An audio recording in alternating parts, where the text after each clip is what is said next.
such sights to show you.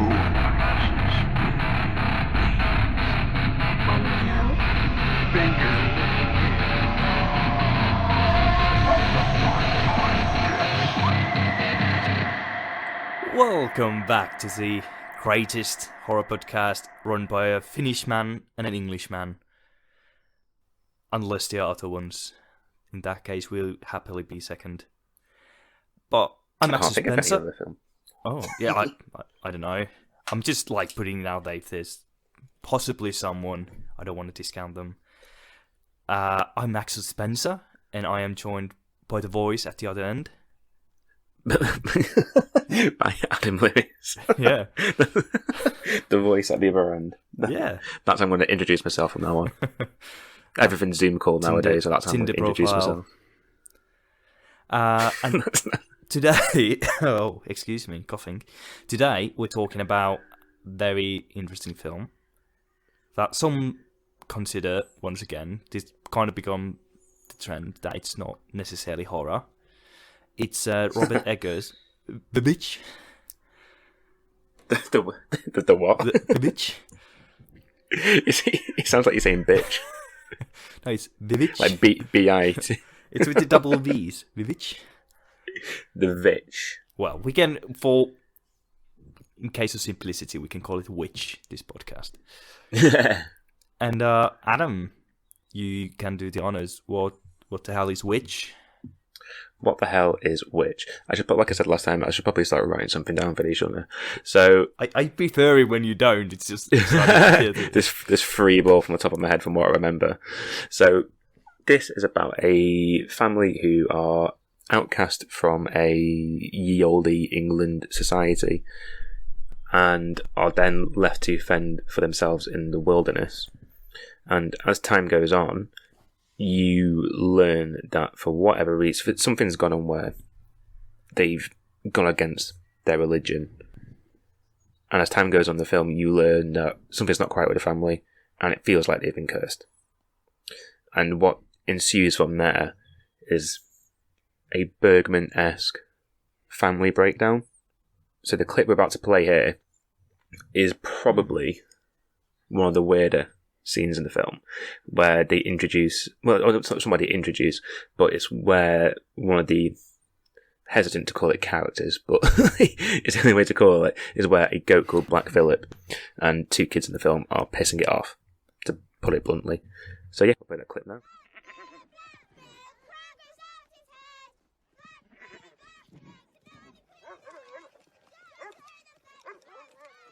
Get back! You should stop that!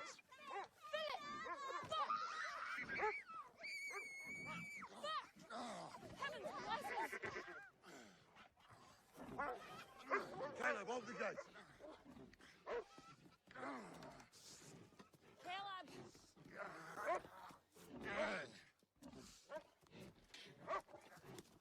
Odd.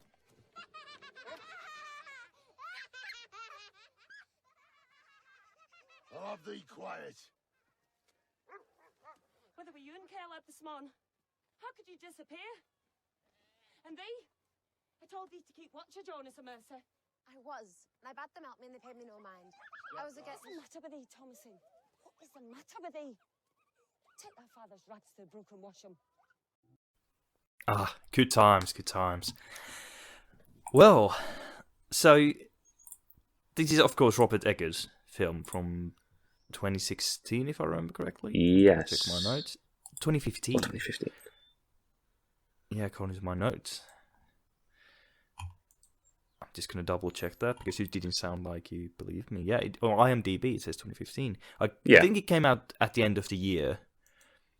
So okay. Kind of like 2016 other places. And they were still doing press tour.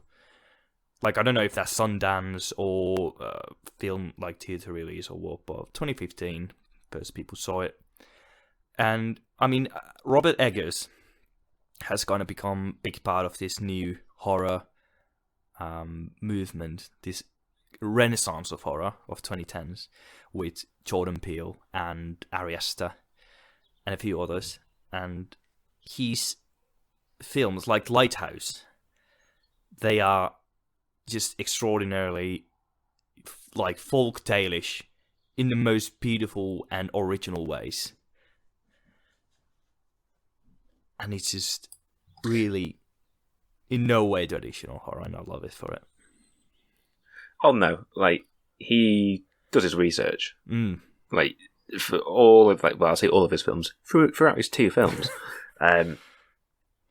You can tell there's somebody who has spent a lot of time with their heads buried in a book, trying to understand as much as possible as the time period as what's going on. There's like no point where you think it's been half-arsed or something's been changed just because it's not what you normally typically find in a film, or in a way to help the audience understand what's going on. It's someone who's very much gone, this is a film in the 17th century, so it's going to look like it's in the 17th century, rather than it being a little bit anachronistic. And I think the thing with Robert Eggers is he's a massive fan of like folk tales and the supernatural, and it shows like he's always been kind of surrounding himself with that kind of hobby. So he's has massive interest. He said he's more interested in the folk tales and supernatural than he is in horror, which is interesting. That now he's become quite a big name in the horror circle. And oh yeah, definitely. I mean, The Witch is definitely a horror film. I mean, like to use its subtitle, it's The Witch, a New England folktale. Like, I don't think it's hiding it from there either. I mean, and also, like, it's definitely a horror film. Like, I know some people go, but is it a horror film? What really happens? I mean, within the first 10 minutes, you've got a witch by a cauldron, looking but ugly, like, quite clearly has killed something, and then is flying towards the sun on a broomstick. I mean, I think like what some people have argued is kind of like bringing back what you were saying about Hereditary. It's like it's not a horror film because there's like family crisis, like family drama, but then there's like witch, and then there's like Satanism, and there's like, you know, all this stuff. Is kind of like, well, doesn't sound like my family drama, to be honest. So I think because horror.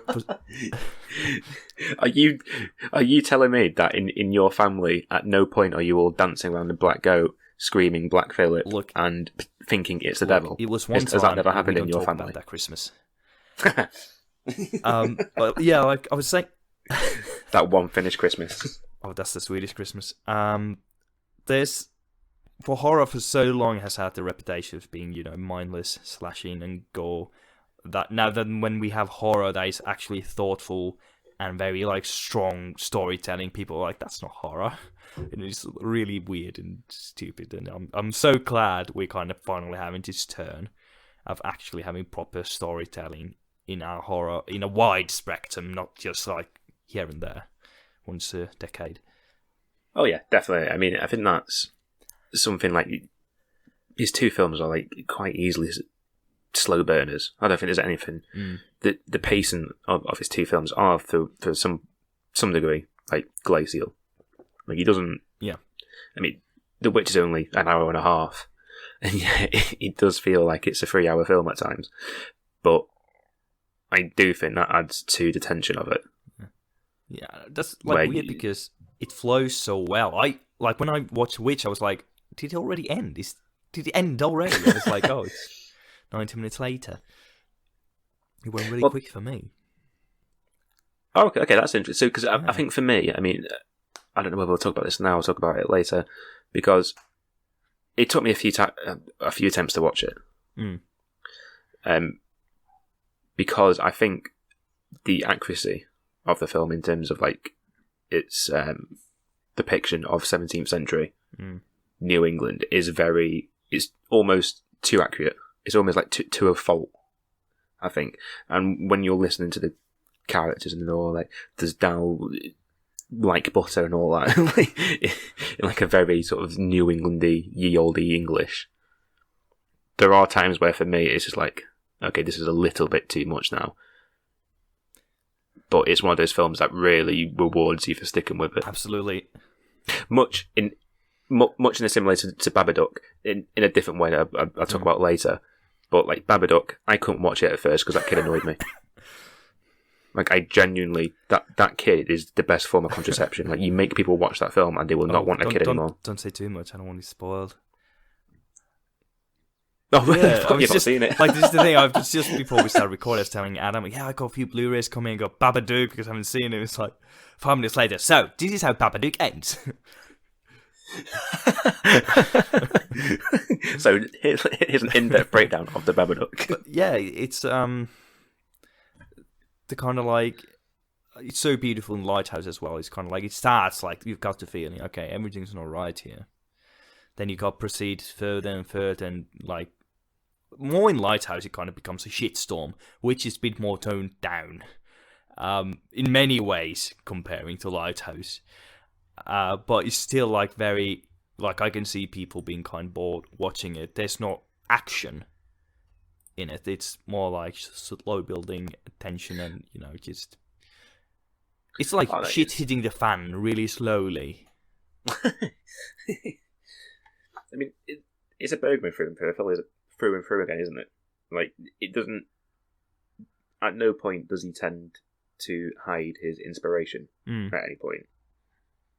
It's very obviously that you watch this film and you can quite clearly tell it's somebody who's watched Cries and Whispers, somebody who's watched Through Glass Darkly, and those inspirations are right there. And even those films aren't particularly, the pacing's fine in those films, but even then you can quite easily tell like this person has drawn those elements and turn them into like a proper horror film. Like, I know you could argue Cries and Whispers is a horror film, but it's somebody who's looked at Bergman films, probably studied them far too much, and then gone, right, okay, now I'm going to turn that into a horror film.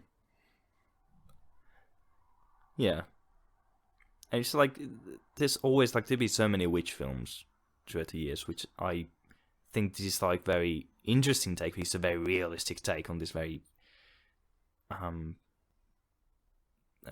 supernatural being, and it's kind of, it's the kind of, how would I explain it? It's kind of gritty realism. It's like everything is just going to shit. We're stuck here in the middle of this place and we hate each other and kind of love each other as well, but it's just, that family being just torn apart. Yeah, I mean... And it's just... Go on. Yeah, it's just basically... I don't want to go into spoilers just yet, but there's just loss after loss after loss, and it's just kind of like, ugh. Yeah, I mean... I hope they get back from this. I mean, it kind of sets it up straight away, doesn't it? I mean, ignoring the actual beginning where you see the witch by a cauldron boiling trouble, like when the baby gets kidnapped, it doesn't fuck around. Like, it quite clearly goes, here's the cards we're playing, get used to it. And then from there, it is just like a very slow burning family tearing at each other limb from limb in the hopes that they can get over it. Yeah. And that's like one of the creepiest things about this film is the depiction of the witch. Because, we're used to watching like Wizard of Oz or witches, where it's like these kind of like middle-aged women who are kind of like have the certain elegance to them. They're like slim shaped and they're kind of like good posture and they're kind of like, But this one is like hunched down. It's like, well, naked and old, like really grey, and just the skin is kind of, how would you say it? Not decrepit. Exactly young.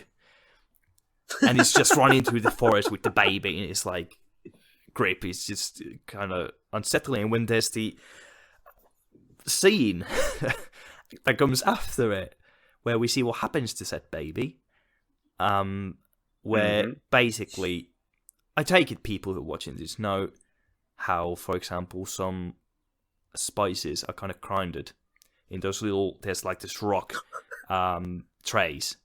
They're like circular.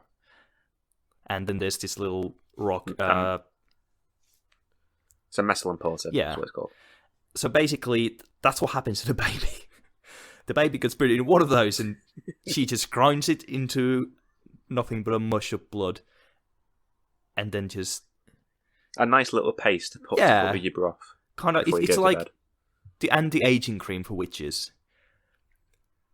And then she flies off with her broom. It's so unsettling. It's so creepy. And that's like, I don't know, 15 minutes in, all that happens. Oh yeah, it's straight away pretty much. I mean, it opens with the family getting booted out of that town, and then like 10 minutes later, the baby's been kidnapped. It's been put into a broth, and now the witch is flying towards the moon. He doesn't. Yeah. He doesn't pull any punches. It doesn't pull its punches. It just goes. Yeah, Yeah, here's what the film's about. yeah, it's Just like sets- the just sets realist you up. depiction of witches I've seen. Kind of like, if witches were real, that's what it would look like. It's not kind of like romanticized. It's just horrifying. Oh no! I mean, out of all like the films that I've seen, like I'm trying to think of all the films that I've seen witches in. I mean, Roald Dahl's the witches. Is that what they're called? It's kind of similar like that, isn't it? Where they can appear young, but then their real selves are old, decrepit, long noses. They've got that a kind of mole very on their kind of nose. stereotypical witch depiction. Mole on a nose, you know it's a witch. Sorry to anyone who's got a mole on their nose. Yeah, we don't mean you're a witch. We like everyone who has a mole on a nose isn't a witch, but every witch has a mole on a nose. Unless you are a witch with your mole on your nose, in which case we don't apologise. You're gonna deal with the backlash when we release this episode. I'm sure the witch community are going to be on my tail for this one. Oh, I'm gonna get cancelled for slagging off witches. you get cursed. Curse is all. Well, I mean, I was talking about this movie earlier. Drag Me to Hell is basically a witch movie. Kinda. Bit like flexible term, maybe. But also... I've not watched this one. Pardon? I haven't watched this. Yeah, you need to watch it. It's a... Like, given that Sam Raimi was, you know, well past his peak, like, generally speaking, it's a really good film. Like, most directors aren't that good that late on. Yeah. And then, well, Call Out of Space it has a witch, but it's not a witch movie. The witch is a good person, basically, and it doesn't do much witching. Yeah. Oh, okay. That sounds interesting. Yeah, it's basically character trait. It's not integral to the plot. Yeah. And I was thinking of some other movie that has a witch in it, but I kind of hang on. Oh, so close. I can't remember it. Solid. But yeah, this is a very unique kind of look into life of witches. I'm gonna have to watch that. I say I might have to. I will have to. We're gonna have to talk about these movies. Come on, at some point. But it's like the thing that really is the most powerful in this film, like you said earlier, is the absolute incredible attention to detail. Like the whole place where they live, their own little, yard. Yeah, it's built from ground up. All the buildings, all the clothes are like made to kind of follow the period. All the dialogue is based on how people talked back then from old texts, and they do a hell of a good job with that. And I have to gush about this, but Ralph Ineson's voice is amazing, and it somehow just works so well with that accent. Right, so this is something that I kind of want to talk about, because whenever there's a film where someone has to do it, like for all intents and purposes, the accent they're doing in there, like ignore the dialect, and it's like, does Dal want this and Di must do that and all. They ignore that and just like focus on like how they're saying things. Yeah, it's a very Northern English accent, and one of the things that annoys me when it comes, and this isn't just like with this in general, like Game of Thrones does this, and Game of Thrones really pissed me off for doing this, is when it comes to portraying Northern accents as somebody from the north of England, it's always very like to take Game of Thrones for example, it's like Jon Snow, Like, it's like very over exaggerated and very. Just, it's always made to come across as peasantry. All right. And this does the exact same thing. So that's. And it's a very specific thing to get irks over. I know that. But, like, I've always kind of wondered why they have those accents. Because considering it's New England. Do you want to learn a little bit about New England is America. I'm not that well accustomed with this kind of period and what happened, but I watched a video. So basically, the family and the community, they were kind of pushed out of Puritans, who are this form of is it cattle? Religious people from England who were kind of like wanted to attest to kind of pure religion and not kind of what would you say, kind of like state and people weren't doing religion right or something. They were like, we know how to do religion, we know God. So they fled to America, they fled to New England from England, and that's pretty much why they have that accent, because they are from England, and they were talking about in the film they want to go back to England. I remember a few bits. It's like, I want to go home. I want to go back to England, back to Jon Snow, and so within that, then, because I didn't know that. So within that context, then, are they from the north of England? I don't remember it specifying where in England from. Because I think Puritans were kind of like all over England. Right, okay, because that would still tie into my problem.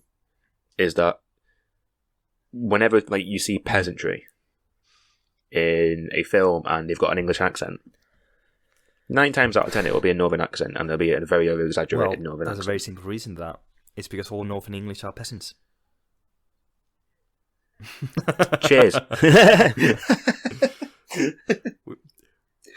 I've slagged off witches and you've slagged off the north of England. Who's going to get cancelled now? This is going to be our best episode yet.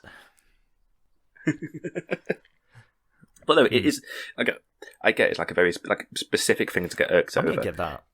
But if you watch any kind of fantasy or any kind of film where you're seeing English people being represented, like they were very minority in being represented, and that person's got a northern accent, 9 times out of 10 they're poor. Yeah, and if they have a very posh accent, they're like very rich, of course. Or like, even like comparing it to Game of Thrones, it's the people who got like the Queen's accent, shall we call it, are living in this sunny area where everything's pretty, everything's expensive, and the people who've got like a northern accent are living in a shithole. I mean, it doesn't really work with a northern accent. It's like, I'm just gonna go back to my mansion. Is it real nice out there in the backyard? I have a massive swimming pool.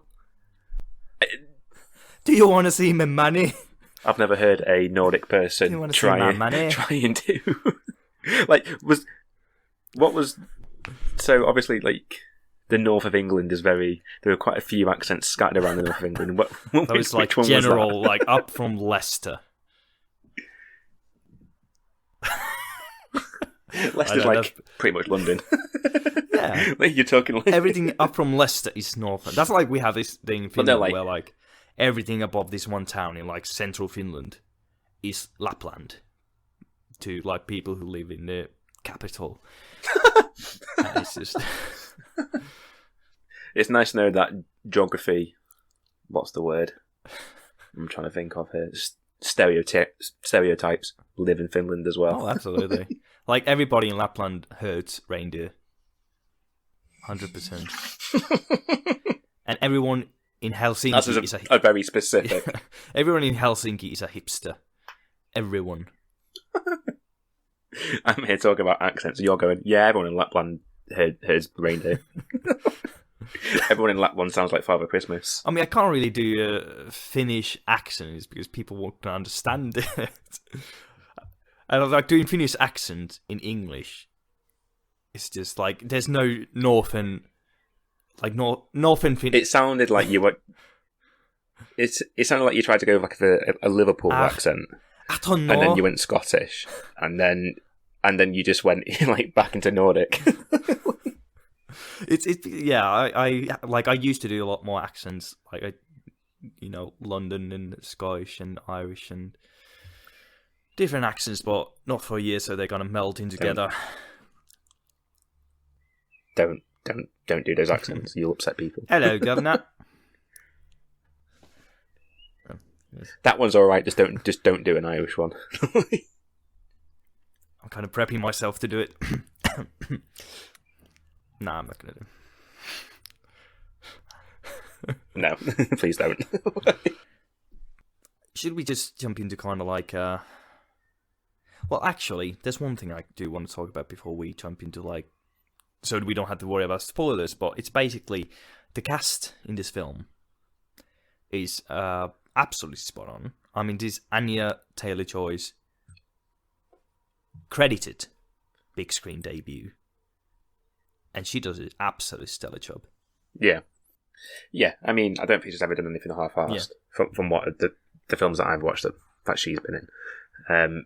But like, considering how young she was when she did this, you kind of have to go, ooh, like there's something there, isn't it? There's like you can genuinely see this person doing one of those films in like 10 years from now, and you go, yeah, and that's the best performance you've ever seen. She's going to be the Toni Collette from Hereditary in about. She's 25. She's my age. Oh, Anya What the Taylor-Joy. fuck? I just googled it then. Sorry, go on. Oh, really? Yeah. Jesus. And I mean, like, even the high-profile stuff she's been in afterwards, like in Queen's Gambit, and she was in Split, and now she's going to be in Last Night in Soho, isn't she? Oh yeah, and she's going to be in the next Mad Max film. Oh right, yeah, I forgot about that. That's going to be. I think she plays like a young Furiosa, does she? Wow. Also, just before we do go on to talk about spoilers, I just want to mention this quickly. I googled, so just on Google in a minute, put in The Witch. Obviously, gives you the Wikipedia entry, when it was released, who it was adapted by. It also says adapted from The Lion, the Witch, and the Wardrobe. What? Yeah, I don't think that's true, but there's a part of me that hopes it is, because that's fascinating. What? That just Like, I mean, I haven't ever read that or seen it or anything, but I know enough about it that. But yeah, it just is it on Wikipedia?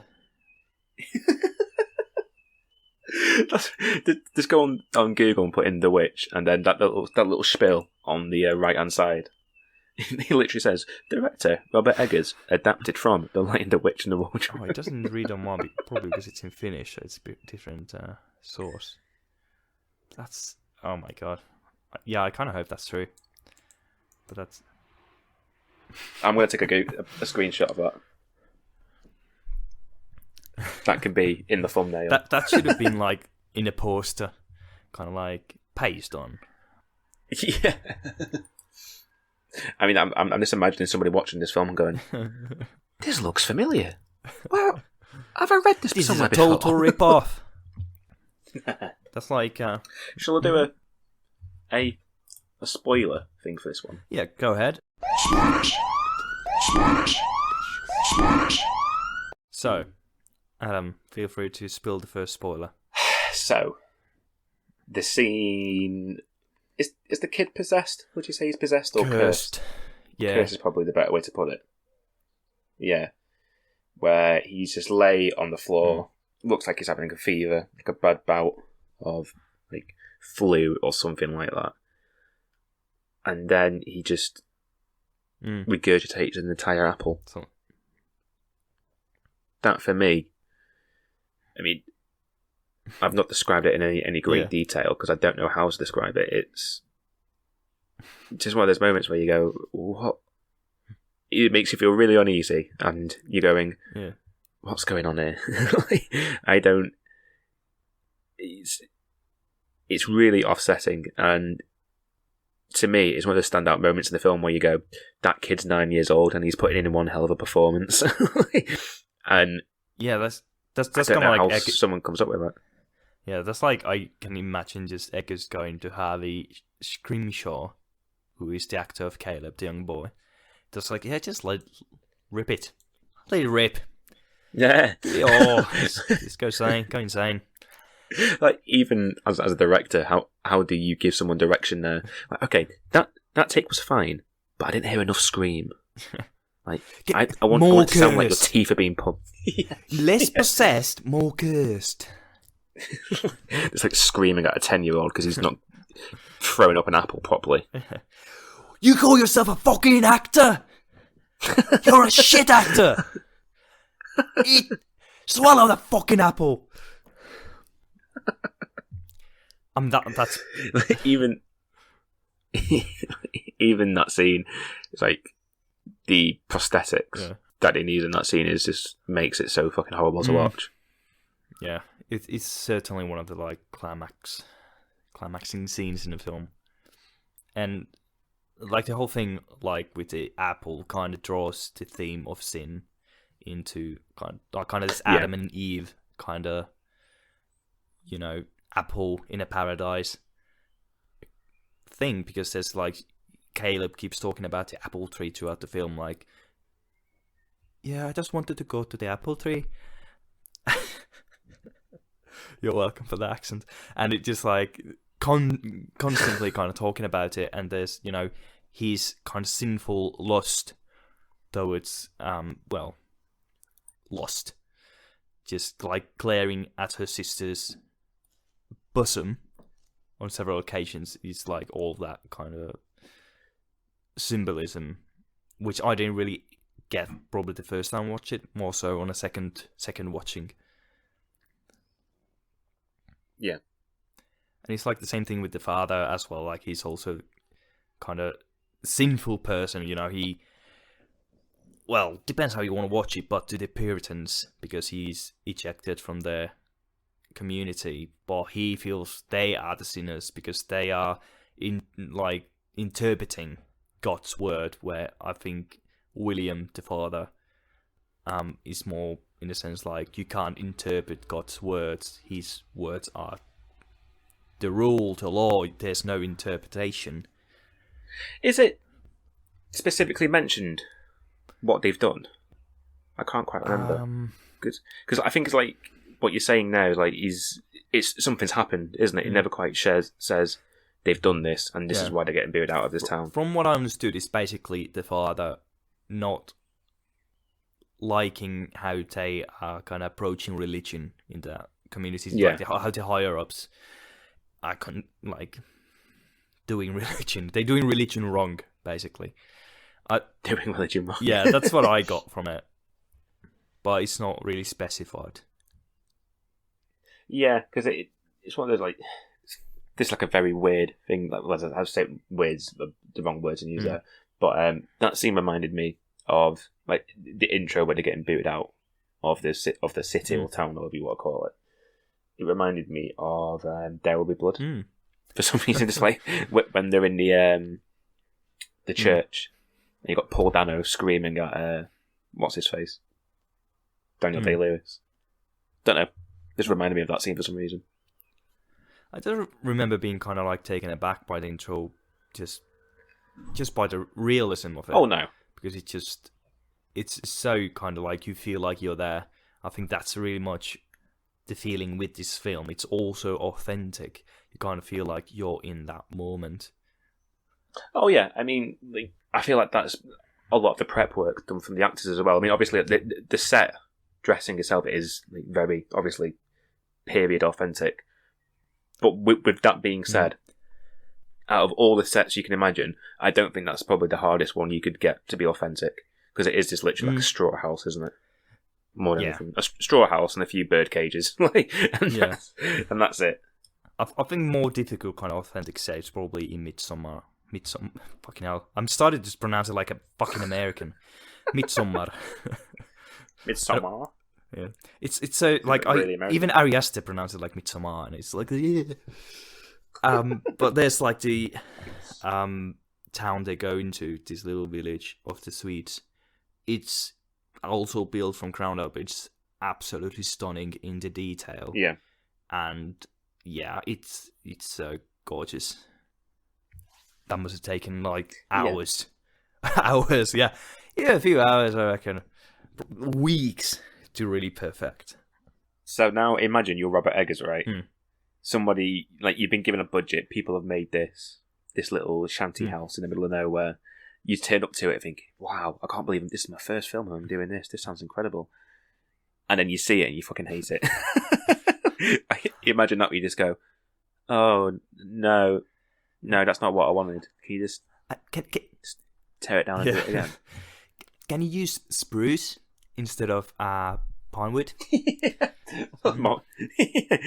Do you know, I like the oak, but I think it should be mahogany instead. Can we actually get dark floors? I don't really feel this lighter wood. There's too much colour here. Let's make it dark. But I'm saying that as a joke, but I can definitely see he comes off as a bit of a perfectionist, kind of like really meticulous. Then. a bit of a pervert. Well, he's a white man. What do you expect? But as yeah, two like white men, we can say that. Yeah, absolutely. We can talk about our own. I'm not talking about perverts. I mean white men. And the very interesting thing about this film, it's pretty much almost throughout the film lit with natural light, like candles or sunlight. Yeah. And it's amazing. It works so well for this film, which, you know, is interesting given the option he went with, or was forced to go with, in Lighthouse. Have you seen the behind the scenes of Lighthouse? I've seen bits and pieces. I've not the lighting, from what I've gathered, bits of it are naturalistic, some of it's manufactured's not the right word, but man-made. It was 100% manufactured. It was so strong. The lighting was so strong in Lighthouse that when Robert Pattinson and Willem Dafoe were sitting at the same table, the dinner table, opposite, they couldn't see each other because the light was so strong. Because the film they used, or the camera they used, I remember the techniques, it needs so much light. Yeah, because I was just thinking that, because it's shot on like an old 40s, 30s camera, isn't it? So, yeah, okay, yeah, because I can see that, because if it wouldn't have shown the skin properly, would it?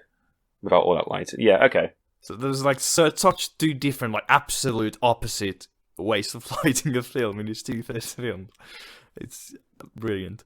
And it just works so beautifully, like the forest shots in which are wonderful. Oh, what's the aspect ratio of this film again? I can't remember. 1:16:1, is it? I think, or something like. It was something really rare. 1:66. Yeah. 1 is the aspect ratio. I've got 1:19:1. I mean, I've not made the same thing, just for like a different. Yeah. Yeah. Different way of putting it. I can't do maths. I can't know if that's true, but I reckon they do. But like, again, like this is like he's such a bold director, and I've got so much time for it. Where you go, this is my debut film. Okay, so what is your debut film? Well, it's going to be a period piece. It's going to be truly authentic to the time period. I'm going to do it in an aspect ratio where no one's ever really used this in a. I wouldn't call this film mainstream, no. But even for this type of like film, I can't think of another film that's used this aspect ratio. Yeah, it's really rare. And then he goes, right, okay, and oh yeah, by the way, it's going to be dialect specific, and most people probably won't understand the word that's being said. And then someone's just gone, yeah, all right, it's 4 million. Yeah. Go and make your film. Like somebody's bought into it, and it's paid off. I don't think there's any point where you go, like, don't get me wrong. There's a bit of work that needs going into it to be able to enjoy it. I think you've got to put the time in for it to come away with something worthwhile. And if you're willing to put that time in, I just think there's so much to unpack in that film. Because it was just saying, like you said, it paid off. Like the movie made back 40 million globally, so making 10 times back. It's I reckon the producers were pretty happy after the fact. Like however much of a stress, like, oh yeah, okay, you want to build the whole home like from scratch? Okay, I think we can do that. Oh, you want authentic 1600s dialect from New England? Oh, okay. Yeah, I reckon. Oh, you want natural lighting throughout? Oh, fine, I guess. And just getting the paycheck like, oh, 40 million. Like for how like obviously I've never ever made a film, so I can't really say this for certain. But having like seen a lot of films, he does a lot with 4 million, and at the same time he makes it look like he's done hardly anything with it. It's like, where did all that money go? Yeah, it's like you go right. Okay, you've got your main cast, and then you've got this house that you've built. Where else is the money gone? And then you go, well, actually, we've got all this other stuff behind the scenes that you can't see. And then it's just like they build a whole everything village, else. But all the shots got from it, like were got from it. That's is that village? So there's a bit where on the cart walking out, coming out of that village. Is that moment? So that village has that been built as well? Because I can't imagine they've built that village for like a 10-second shot. It's not even 10 seconds. I don't think it's. But yeah, it could be. It's like ruins of an old village, because I think Eggers was saying they're like old settlements from New England, like 1600s days. So I think it could be one of those. It's like old settlements, and they could have just facades, basically, just like corner of a building build up. But like, I feel like the most money in this film really went for the building the house and making the authentic clothing, and like the dialect. Like there's animal wranglers, there's dialect coach, and there's stunt personnel, because the goat kicks the shit out of the father. There's like very little things, but there are lots of them that I think took up quite a bit of money. Yeah, and it's like it's not rough around the edges at any point. It's absolutely clean, so clean. And like when you watch old horror films from 70s and 80s that are made on a budget of like $1 million or less, you can see, there's really quite rough around the edges, but which isn't. Oh yeah, like they've taken some shortcuts to get what you want. Wasn't taking any shortcuts, and that's the absolute my favorite thing, and the reason why A24 is my absolute favorite kind of like production house at the moment, because you can see from their films that the directors get like full freedom to run with their vision, and it's something that horror films really haven't ever got before. Well, I think it depends, because I know with I'm going to try and say it properly for you. I've just tried to say it in my head. I thought I can't do it. With Midsummer, I know with that one they did go to Ari Aster, like because I think he originally showed him like a close to 3-hour film, and then they said to him, "It's good, but come on, bring it back a little." He had to go and like chop. I think there's like points in the production where like producers, like what they usually do is kind of, this is a good idea, but your script is shit. Like they kind of help make it good, but when it's like, okay, the script is finished, it's your vision. They're not like, let's add a robot dog. I think people really like a robot dog. Yeah. So, what do you think, Eggers? Can we add a robot dog to this 1600s folktale? And Eggers is going, I think I'm going to talk to Blumhouse next. So, in regards to that, I think A24 really gives a lot of freedom to directors. I don't know how much Blumhouse does. Like, certainly, I think Invisible Man was a Blumhouse production. And that was really good. And there's other really good Blumhouse productions, like Jordan Peele's movies. You can see that Is his first one I think Get Out is Blumhouse, yeah.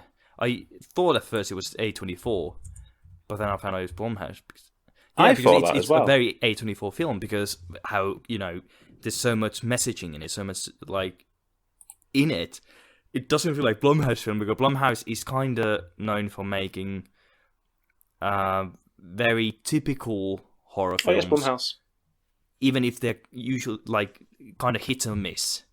Yeah, I know recently they've put out a few stinkers. Yeah. It's like Get Out is really good. Us is quite good, and Invisible Man is good. And I think there are a few more, but they made so many. But there's like, I think, was it Truth or Dare was a blind. Oh, it wasn't, was it? And that It's the I'm gonna check because it's the worst film I've ever think seen. it was. It's so yeah. It's not good. It's not the worst I've seen, but it's not good. Like the worst horror film, hands down, I've ever seen, has to be The Stuff. I've not seen that. It's by Larry Cohen. It's just so it's like technicality wise as well, like the editing, the sound editing, and the acting. Everything is so bad that it's oh my god. I haven't watched any other Larry Cohen films after that. It's so bad. Like I do. We'll have to talk about Truth or Dare one day. I guess, yeah, because we're not going to do an episode on bad films at some point. But, like, I do reviews on Twitter, and at some point I think I did on Instagram as well, about horror films I watch, and some other movies as well. And I think The Stuff has had, like, the worst rating. The Stuff? Like, STUFF? Yeah, The Stuff. It's from, like, 80s. And, yes, Truth or Dare is Blumhouse production. Yeah. It's got a 71 on Rotten Tomatoes. It can't be that bad. The Stuff? Yeah. Really? It's got that great... Fucking hell, man. Nostalgia. What can I say? It kind of looks like a shit Cronenberg film. Just like looking at screenshots. I mean, the screen... Like, that's why I wanted to see it, because it looked so cool from the posters, and I was severely disappointed. But, you know, you can't really test the ratings, because Truth or Dare has 83 approval rating on Google. Is that Google, like, people liking the film? Yeah, Google. Yeah, because, like, never trust, like, normal people when it comes to horror films. Yeah, listen to us. We'll tell you what to like. Like, exactly. Like, we can be the barometer of good horror films, just in general. But, like, I can remember when the It remake, was it 2017? Yep. 2017? So. Yeah. I watched that film. I thought it was great. I walked out of the cinema, and the first thing I heard was someone behind me going, "It was shit. There was no jump scares." So, when it comes to horror films, I don't fucking trust anybody unless, like, they know what they're talking about. Yeah, I think horror is probably the most divisive genre, like, even before comedy. It's like people are kind of like, they want action from horror. And they want that, like, really quick kind of, like, scares, and, you know, they want to feel the thrills, but not every horror wants to do that, and usually good horror isn't as much about that as just the atmosphere and building up to kind of drama. Yeah. And that's not to say, like, horror films can't do that, either.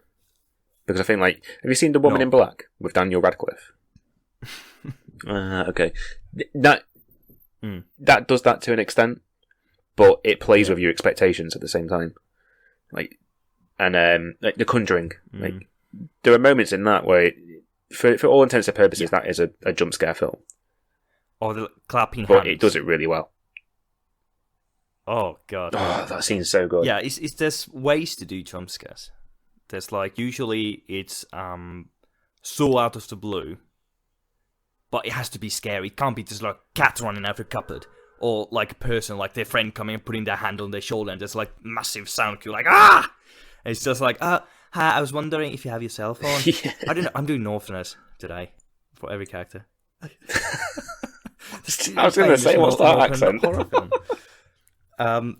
And then there's the kind of where you build up to it, like really slowly. Like, just going on and on and on, and it's kind of like there's something's going to be there, something's going to be there. And then there's two outcomes. Either what you expect happens, or what you fear is going to happen, happens, or something, like, else happens. Like, you kind of, like, get a curveball. I think one of the best jump scares is in Invisible Man, which you've seen, right? Yeah. Are you going to say the scene with the paint? Yeah. Yes. Yeah. Oh, that's the sound cue also is brilliant in it. It's, oh god. Well, it's what's his name? I can never pronounce it properly. Lee Whannell. Like, he wrote Saw. Like, I know Saw gets a bit of a kicking nowadays, but I think Saw is I think it's straight up genius, that film. It's one of those films that like... The first... Yeah, I think the first got a more of a better reputation than the rest of the films. Yeah, and that's... The first one was Lee Whannell and James Wan. Yeah. So, and to me, they really kick-started, like... Not the new wave of horror that we've got now with, like, The Witch and all that, but they kind of, like, shoved it in, if that makes any sense. They were the ones that, like, we're making our horror films, but we're going to make sure there's space for actual, like, art house horror films as well.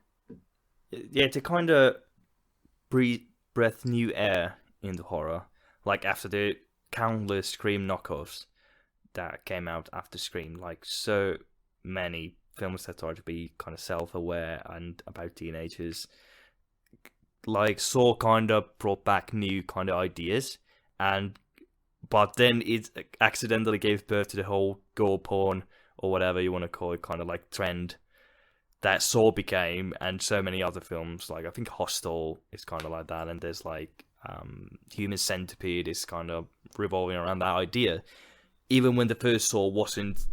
Oh, kicking my microphone. The first Saw wasn't as much about that gore, I mean.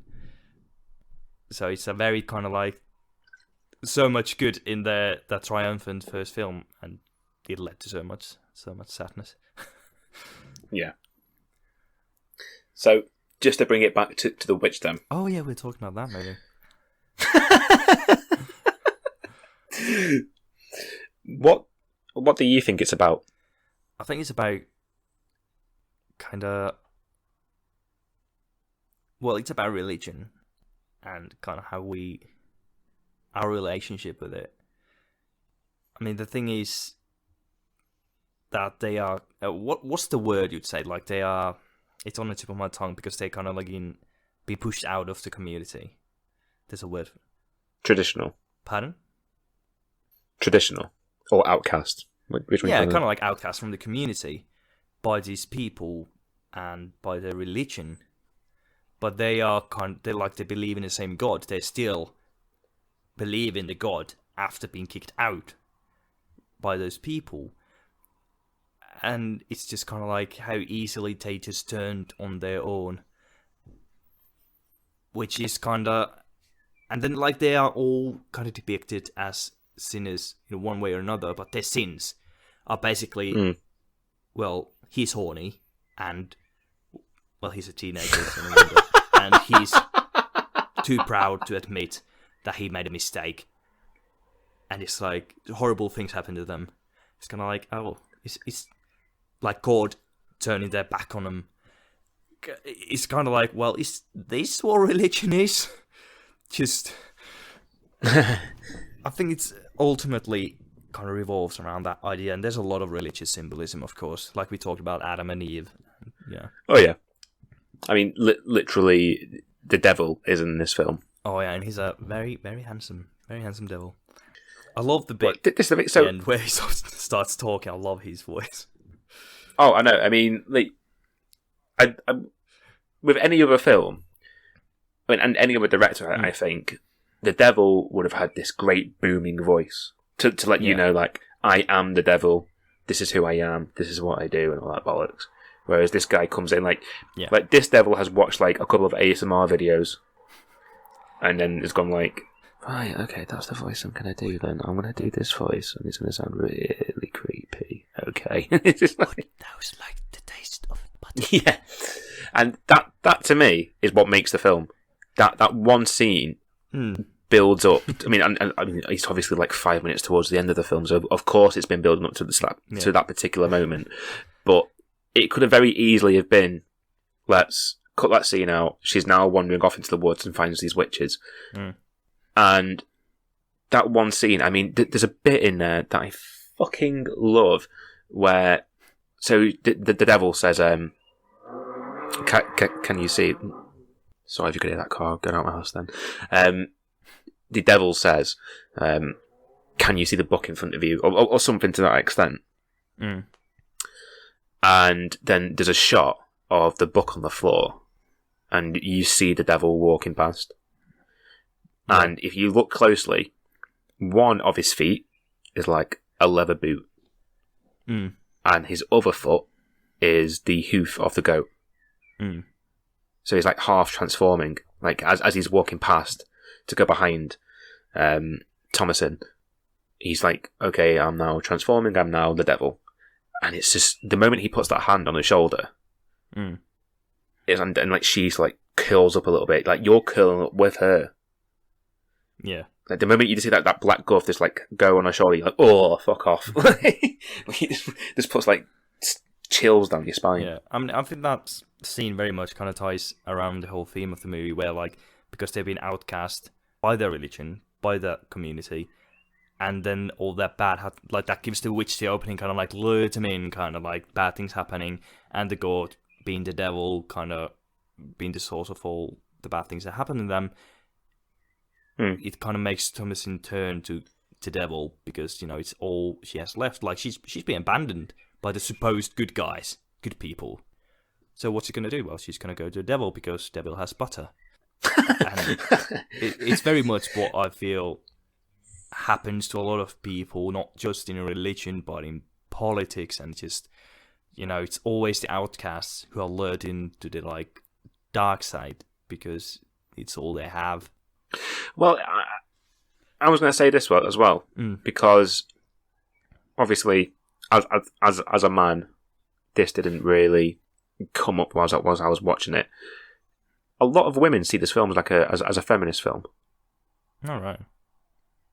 Right. So, well, I say a lot of women, like I'm speaking on behalf of them. But for like, the stuff that I've read, like people's opinions, and then they're trying to find a meaning into a film. There are some people who would argue that it's a secret feminist film, and that ending where she's joining the witches and she's floating in the air is about sisterhood. And Thomasin is somebody who's been dying to be a part of something bigger, be a part of something more important. And then she is led to something where she can do that, where she is amongst people like herself. Yeah. I can see that, because there's this inherent masculinity in the family, because they're run by the father. That's how it was back then. It's like the father around the house, and he's kind of teaching Caleb to run the house by like having him come along to hunting or whatever. And like what Thomas is doing, well, she's looking after the two bastard kids who, you know, bullying Black Phillip, and, you know, washing the dirty clothes and doing like all this stuff. And she's like want to do things that are considered masculine. I think she talks about like wanting to go hunting, but like it's been forbid, like she can't go. So she's kind of fighting against this masculinity within the family, and her mother is also kind of like on the masculinity side, like you can't go do that, you're a woman, you have to do womanly stuff like get pregnant and shit. So I totally get the idea that in the end she kind of turns to the other witches, getting into the sisterhood, finally becoming the strong woman that she wanted to be, and she inherently is, but hasn't gotten to room to kind of like show it. Yeah, and like, because I know that there's an interview with Robert Eggers where someone mentioned that to him, and it was one of those where he just like really took him by surprise. Where'd he go? Oh, okay, that's interesting. And then it's like, and I think like the best horror film, or films in general, are where somebody, like the person writing the film, can go, this is what the film's about, make that film, and then show it to millions of people. And then the meaning that the writer had will go completely nowhere, and the person watching the film will take a new meaning from it. Yeah. One that makes more sense to them than the writer. Because it's such, as a genre, so open to interpretation. Like, so many movies you kind of watch, because the best horror movies leave a lot open. They don't answer every question. They kind of like give you the questions, and they're like, well, you figure it out. So you form the story yourself, like what it's about. It's so great going through that in your head and talking to someone like that. Oh, really? I didn't see that at all. And you kind of very different opinions, or like different point of views rather. Yeah. Yeah, and I know, like, I know we've previously talked about it, but like Annihilation was one of those films. Well, like, I can remember when that came out, and then somebody I worked with at the time was like, "What do you think it was?" Well, I think it was this, and I think it was... it's that back and forwards. And like I said, if a film can do that, then you're onto a winner.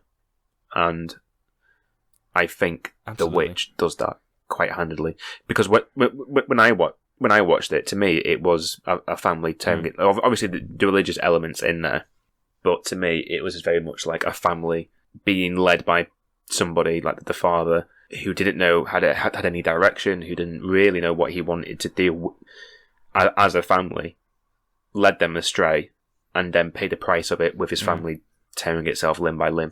That's what I took from it. It was just somebody having no direction in life, and just having a family and projecting that onto them. Yeah, that's the thing. Like, that's completely valid. I'm not going to shout at you for thinking that way. Just go, how fucking dare you? No, it's not about that. Sake, Adam. You fucking knob. It's about this. Yeah, that's like why I love horror. It's just so fun to watch and build the worlds in your mind. And that's why, like, when I write horror, that's what I want to do. There's really, like, nowadays when I watch horror, the one thing I really just determine whether it's good or not is basically if I felt anything through in the film, and just basically how much I felt it. Like, I don't care how good the camera work is, how good the actors are, how good the writing is. Like, because if I feel like really, how would you say, if I'm on the main character's side, and I'm really worried something's going to happen to them, and I'm horrified when something bad happens, I'm kind of like, well, that pretty much explains it. It's a good writing if I feel like that. It's a good acting if I feel like that. So yeah. I just go with my emotions, and it's very, very... It's so much easier to judge films after you kind of go that route, rather than like, well, the camera work was kind of static, and the sound was... Could it be more room for improvement here? And like, just enjoy what you enjoy. Oh yeah, definitely. I mean, just to sort of like pick off what it, if a film makes you feel nothing, just to sort of like tail off from that, I don't think if a film doesn't make you feel anything, it's failed. I think there are some films that are out there that they're so apathetic. I mean, like, what's the film called now? Jesus Christ. With the monkeys. Passion of Christ. Monkeys. It's not a horror film. It's Cube 2001. There you go. I'm sure you got with that. The monkeys. There are monkeys in the film. Yeah, there are. The first half an hour of the film is monkeys, and it's also the more interesting part of the film. Hot take. Wow. Like, that film, it doesn't make me feel anything because there is no, like, I know Kubrick gets this a lot. There's no emotion to his films. It's always very apathetic. You are seeing characters, but the characters very rarely show emotions in his films, other than like a bit of bleak and a bit of angry. Yeah. But that film is widely regarded as one of the greatest films of all times, and I would argue that nobody can truly watch that film and say it makes them feel something. Because to me, that film is just blatantly... It's a good film, obviously. I'm not going to slag off Kubrick. Well, you just angered all the film fans everywhere. Oh, we're doing it today, aren't we? You're on Northerners, I'm on Witches, and now I'm going for the Kubrick fans. But no, like, I think like Kubrick fans would agree with me that like there's no emotion in his films. Yeah. And that really shines in 2001 for me. Yeah. So, do you have anything else on your mind about Witch, or do you think we can wrap this up? I'm trying to think, because it's like it's an incredibly bold film. Absolutely. Like, in a small scale, especially very bold. Well, even on a bigger scale, I mean, for your debut film as a film director, for debut feature film, I'd imagine that's a fucking huge moment where you go, I have been working for this my entire life. Well, maybe not your entire life, but you get to that moment and you go, holy fuck, I'm doing this now. I better not fuck this up. And to have the thought along, I better not fuck this up, I better not fuck up this period-specific, dialect-specific, authentic horror film is just like levels of confidence and, I suppose, arrogance that you don't see in films nowadays. I think, yeah, like I say, it stems from very much because the producers have Eggers back. Like, I've seen so many stories of producers just like slamming some ideas and taking stuff out. But like when you give the creator the room to create, you know, it may be something absolutely wonderful. It may be an absolute bonfire, you know, but you're gonna get something strong, whether it's negative or positive, and that's always better than nothing. Except if you're Kubrick, of course. Exactly. I would give So it... what would you give it then, as a rating? 8 Northerners out of 10. I'd give it 8 witches. Yeah, I'd agree with that 8. I think this is the first time we 'Cause, agree on a rating. Yeah. Like, we'd have been too far off, but Yeah, no. I think because the film makes you work to get something from it, Yeah. that to me slightly holds it back a little. Yeah. And it's like, it's wonderful. It doesn't do anything more than it needs. But there's like, I was left kind of like, I wish there was more of something. I don't know why it would be, but it works in a way it is, and it's a very good 8 out of 10 film. You wanted more of the devil, didn't you? That's what you really wanted. I wanted more of the voice from, I cannot check my notes because I can remember his surname, Ralph Ineson. That voice.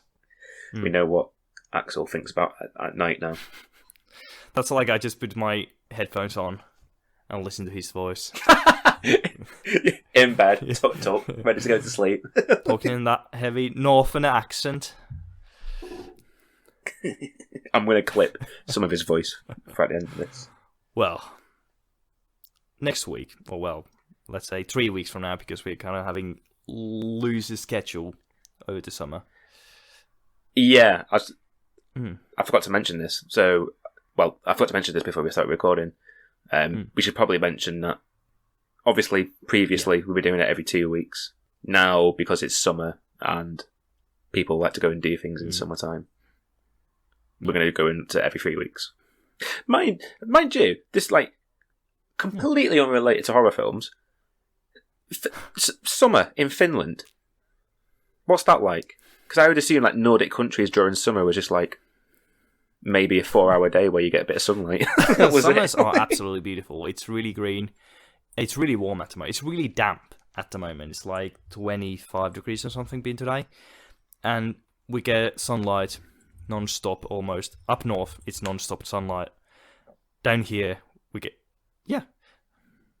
Oh, really? Yeah. So it's like absolutely even throughout the night? For the whole summer in northern Finland, where I lived, it was whole that summer. Would really mess with me. Sunlight. Well, not sun wasn't up, but it was like light. And yeah, and even down south here, it's like a few days when you get non-stop sunlight. But even then, the nights are like... It doesn't get dark. Oh, that would mess with my head. Oh, that's why I have a blinders. Oh. And I couldn't live without them. And I mean the curtains, not like people who go bokeh in the eyes. That would mess with my head. I couldn't imagine that. No.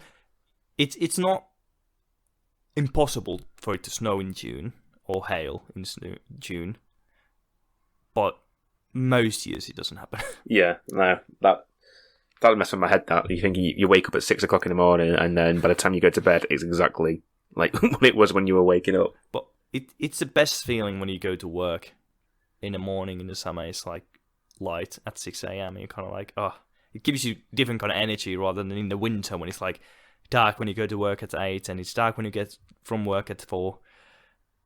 I absolutely love that. And coming out from a bar 4 a.m. in the morning and you can see exactly where you're going. That's brilliant. Well, Axel, if you're walking out at 4 a.m. and you can see where you're going, you've not partied hard enough. Well, that is true. But on these words, on this little tip from Adam, party harder if you can see where you're going at 4 a.m. We say good night. And see, I forgot to say what actually we started talking about. So next time, we agree, right? We ranking Conjuring? the Nightmare on Elm Street films. Oh, yeah. So we're gonna go through. Definitely do that. Like, we're gonna figure out what kind of ranking we do. Is it top 5 or just like it's only 7 of them? So if we rank all of them, only 7. yeah, only the 7 because we don't want to talk about the remake. It's shit. What do you expect from Platinum Dunes? And Freddy vs. Jason, it's... I rather focus on the collective lore of the first 7 because they're kind of their own entity. So we're going to rank them. Definitely. Worst to best. And you may already know how it's going to go. If you know those films at all, but we're going to do it anyway. So, hope you all have a good night. Adam, any final words? Wisdoms? No wisdoms. Yeah. There's no wisdoms from me. Yeah. No such thing. Nothing new then. Good night, everyone.